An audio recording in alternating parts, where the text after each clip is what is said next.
Before you checked your bank account this morning, something already knew what you were going to do with it.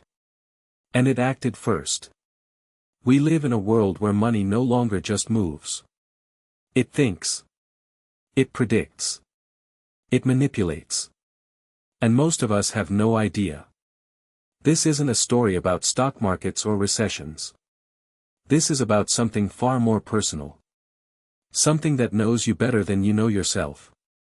Money has been around for thousands of years. But in the last 20, it evolved. It learned to think.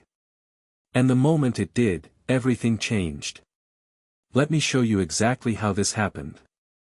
Starting with a system that was built to help you, and ended up outpacing you entirely. In the 1960s, money was physical. It lived in wallets, in vaults, in handshakes between men in suits. It moved at the speed of paper. Then in 1971, Richard Nixon did something that quietly broke the old world order of money forever. He cut the dollar from gold. From that moment, money became abstract. It became a belief system. A number that exists because we collectively agreed it does. And once money became abstract, it became programmable. That's when the machines entered the story. The 1980s brought the first wave of algorithmic trading. Computers that could execute a transaction in milliseconds. Humans never stood a chance. October 19, 1987. The Dow dropped 22% in a single day. No war. No disaster. Just algorithms feeding on each other in a feedback loop of panic. Humans designed the system. But they hadn't designed it to feel fear. So when fear hit, the machines just kept going. That crash was the first warning. A preview of what happens when financial intelligence exceeds human reaction time. We didn't stop. We accelerated. By the 2000s, high-frequency trading firms were placing millions of orders per second. The game had completely changed and most people didn't even know the game existed. Here's what most people still don't understand. Over 70% of all trades in the US stock market today are made by algorithms, not humans. You're not investing in markets anymore. You're entering an arena built by machines, operated by machines, for machines. You just happen to also be there. But algorithmic trading is just the beginning. Because while that was happening on Wall Street, something even more personal was being built around you. Your credit score. That three-digit number that determines whether you get a home, a car, an apartment. Do you know how it actually works? The FICO score was created in 1989. A mathematical formula designed to reduce your entire financial life, to a single number. That number follows you everywhere. It shapes your life before you even make a decision. And the criteria that build it? Designed to favor people who already have money. To build credit, you need credit. To get a loan, you need to prove you don't need a loan. The system was designed to be circular, and that wasn't an accident. Now take that idea, a system that judges you by a mathematical score, and scale it up. Welcome to the world of predictive financial AI. Banks and financial institutions now use machine learning models trained on billions of data points. Not just your payment history. Your behavior. When you shop matters. Where you shop matters. What you search before you shop matters. The time of day you check your bank account matters. These models are looking for patterns that predict risk. But what they're actually doing is building a financial personality profile of every person on Earth. And here's where it gets genuinely unsettling. Some of these models have found correlations that no human analyst ever would have thought to look for. Research showed that people who use all capital letters in online applications are higher credit risks.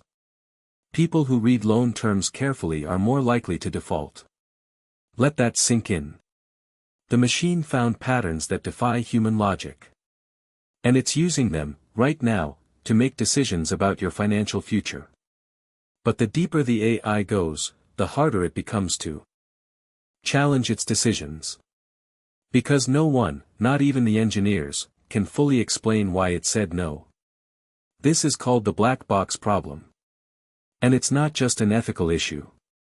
It's a power issue. The machine has power over you that you cannot appeal, cannot understand, cannot fight. Now let's talk about something even closer to home. Your spending habits. Because what you buy tells a story, and AI is reading every chapter. Target, the retail company, famously predicted a teenage girl was pregnant before her own father knew. Based entirely on purchase pattern changes. No conversation. No test. Just data. That was 2012. Over a decade ago. Imagine what these systems know about you now, with a decade more of your data feeding their models. Your debit card transactions. Your Amazon history. Your DoorDash orders at 1 a.m. Your gym membership you never use. Your Spotify emotional playlists at 3 a.m. All of it is being processed. All of it is being categorized.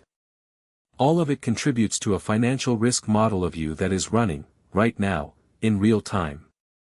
But here's the part that nobody talks about at dinner. These systems are not just watching your past. They're predicting your future, and then acting on that prediction before you do. Insurance companies already do this. They calculate whether you're likely to get sick, have an accident, or die, before any of those things happen, and price accordingly. Credit card companies can predict a divorce 6 months before you know it's coming. Because the spending patterns change. The date nights stop. The solo hotel charges begin. The machine doesn't feel the heartbreak. It just sees the data shift and adjusts your credit offer accordingly.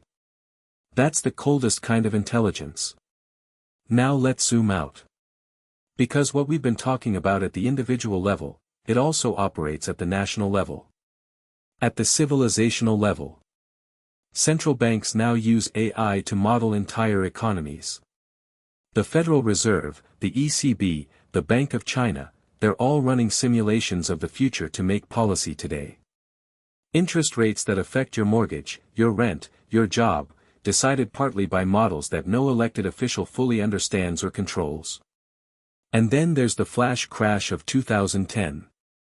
In 45 minutes, nearly $1 trillion of market value evaporated. Then came back. No human could explain what happened in real time.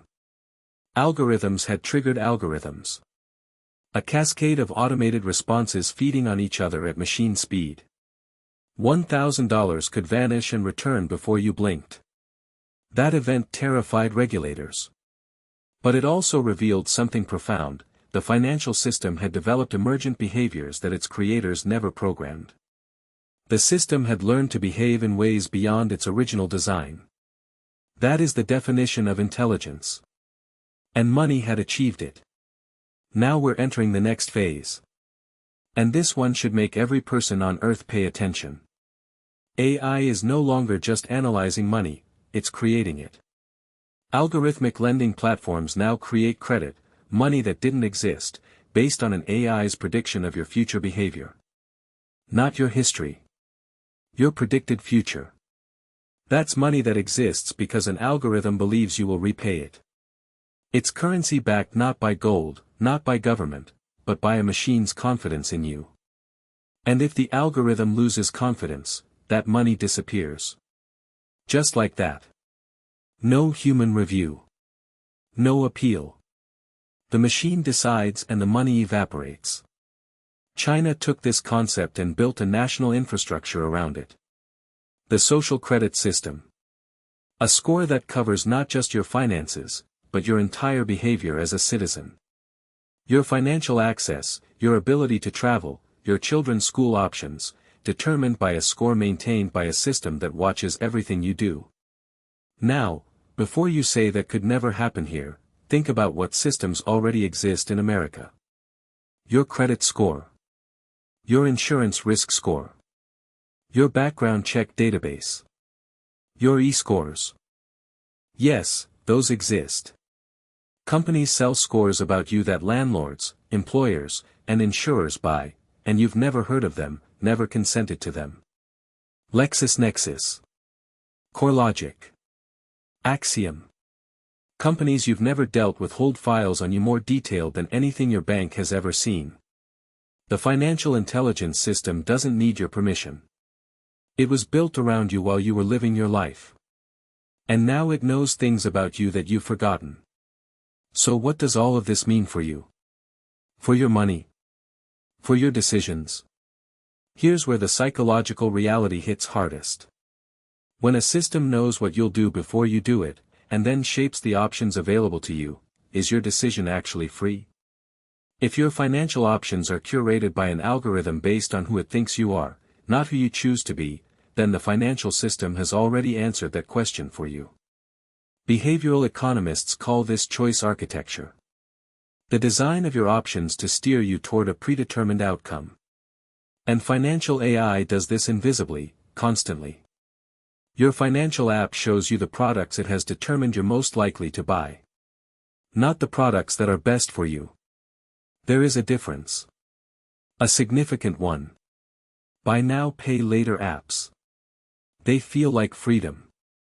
They're actually precision-engineered debt traps designed by behavioral psychologists working for financial AI companies.